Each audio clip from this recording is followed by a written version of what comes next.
الله الرحمن الرحيم سل بني إسرائيل كم آتيناهم من آية بينة ومن يبدل نعمة الله من بعد ما جاءته فإن الله شديد العقاب صدق الله وصدق رسوله النبي الكريم۔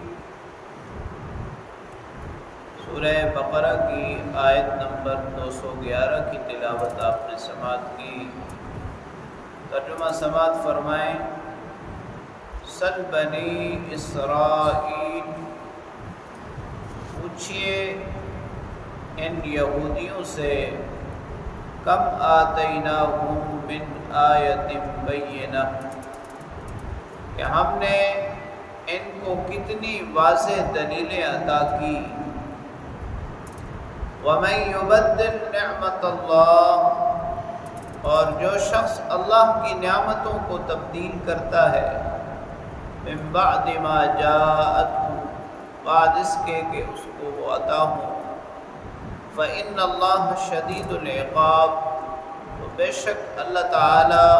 سخت پکڑ کرنے والے ہیں۔ نبی کریم صلی اللہ علیہ وسلم جب ہجرت کر کے مدینہ منورہ منتقل ہوئے، مدینہ منورہ میں اور مدینہ منورہ کے ارد گرد یہودیوں کی کافی تعداد آباد تھی، اس لیے بنی اسرائیل کا ذکر فرمایا اللہ تعالی نے کہ ان سے ذرا پوچھئے کہ ان کے آباء و اجداد کو اللہ تعالی نے کتنی واضح دلیلیں عطا کی اور کتنی نعمتیں عطا کی، اور انہوں نے ان نعمتوں کے مقابلے میں گمراہی کا راستہ اختیار کیا۔ اللہ تعالیٰ نے ان کو تورات عطا کی، چاہیے تو یہ تھا کہ اللہ تعالیٰ کی نازل کردہ کتاب پر عمل کرتے، لیکن نافرمانی کی،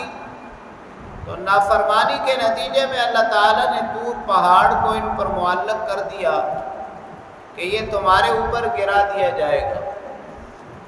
پھر انہوں نے اللہ رب العالمین کا کلام سنا، چاہیے تو یہ تھا کہ اس کو اپنی سعادت سمجھتے، لیکن اس میں بھی طرح طرح کے کیڑے نکالنے لگے۔ اللہ تعالیٰ نے بجلی کے ذریعے ان کو ہلاک کیا۔ پھر اللہ کریم نے حضرت موسیٰ علیہ السلام کی برکت سے فرعون سے نجات دی، اس کو غرق کیا اور اسی راستے سے ان کو نجات دلائی۔ اللہ رب العالمین کی اس نعمت پر، اللہ کی اس عطا پر ان کو شکر کرنا چاہیے تھا، لیکن انہوں نے گوسالہ پرستی، بچھڑے کو پوجنا شروع کر دیا، تو قتل کی سزا ہوئی۔ پھر اللہ کریم نے ان کو من و سلوہ عطا کیا کہ بغیر محنت کے اللہ رب العالمین انہیں رزق عطا فرما رہے ہیں، اس کی بھی ناقدری کی، اللہ تعالیٰ نے اس کو موقوف کر دیا، پھر کھیتی باڑی کرنے لگے۔ پھر اس قوم میں اللہ رب العالمین نے بے شمار انبیاء علیہم الصلوات و تسلیمات بھیجے، اور وہاں بھی ناشکری اور کفر کرتے ہوئے، ظلم کرتے ہوئے انہوں نے انبیاء علیہم الصلوات و تسلیمات کو قتل کرنا شروع کر دیا۔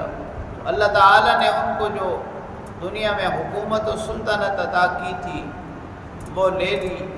اور نتیجتاً ذلیل و خوار ہوئے۔ تو یوں اللہ رب العالمین یہ اصول بیان فرما رہے ہیں کہ جو شخص اللہ کی نعمت کو بدلتا ہے، اللہ کی نعمت کی ناشکری کرتا ہے، پھر اللہ کی پکڑ اس پر ضرور آتی ہے، چاہے وہ پکڑ دنیاوی ہو یا اخروی ہو۔ یہ بہت سارے چیزیں دنیاوی اعتبار سے بیان کی گئی، اور اصل اور ابدی اور دائمی پکڑ جو ہے اللہ کی نعمت کی ناشکری اور واضح دلیل آنے کے بعد پھر بھی گمراہی کا راستہ اختیار کرنا،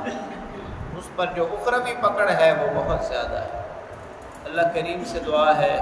اللہ تعالیٰ کلام پاک کو پڑھنے، سمجھنے اور اس پر عمل کرنے کی توفیق نصیب